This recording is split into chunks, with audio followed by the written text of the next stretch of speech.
Ano daw po ba talaga ang purpose ng buhay kung bakit ginawa ng Diyos? Ay, meron. Napakagandang tanong niya. What is the meaning of life? What is the purpose of life? Napakaganda po niyan.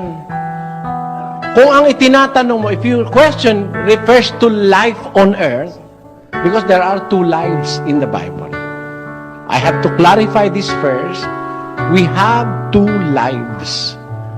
The first is the temporary life we have on earth, and the next is the everlasting life that is after the resurrection. Ngayon, ano ba ang purpose of life?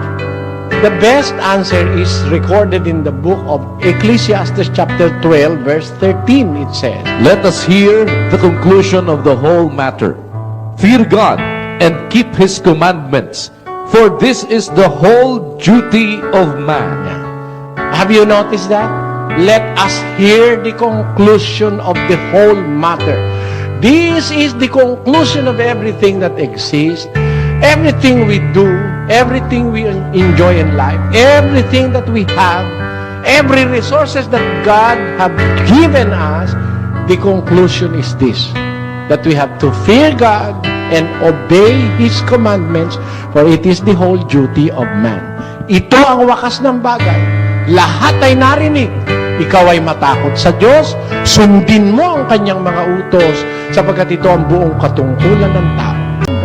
Wala nang ibang dahilan ng buhay, kundi tayo kumilala sa Diyos. After all, He is our Maker, He is our God, He is our Provider, and He is our Judge. Yun ang gagawin natin. That's the most important thing in life, to acknowledge the existence of that great Creator who have created us, and to do His will, so that we will enjoy life eternal after the resurrection. There is another life. Tandaan nyo, wala nang ibang dahilan ng buhay kundi para kumilala tayo sa Diyos. Sumunod tayo sa Kanyang utos para makasama natin Siya sa langit. Wala na pong ibang dahilan ng buhay. Wala namang kwenta ang buhay kung ikaw mayaman ka. Maiiwan mo naman Ha? 40 milyong hektarya ng lupa ang pag-aari mo. Ang titulo mo, ganyang kakapal ang dami. Pag namatay, kaanin mo yun. 1 metro kwadrado ka lang.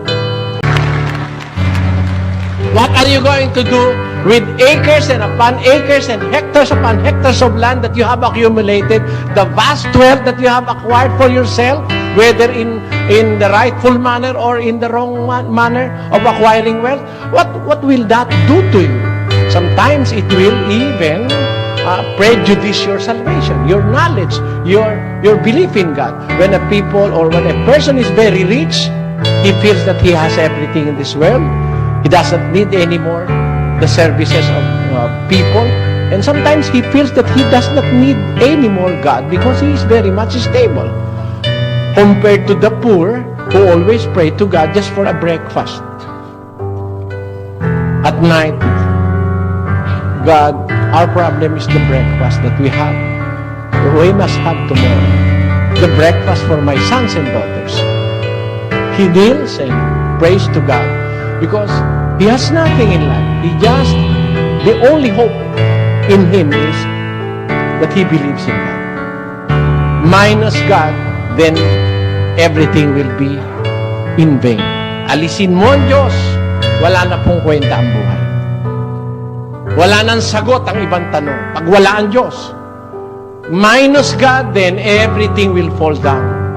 But with God, every question will be answered. Every problem will be solved. Come judgment. Yun po.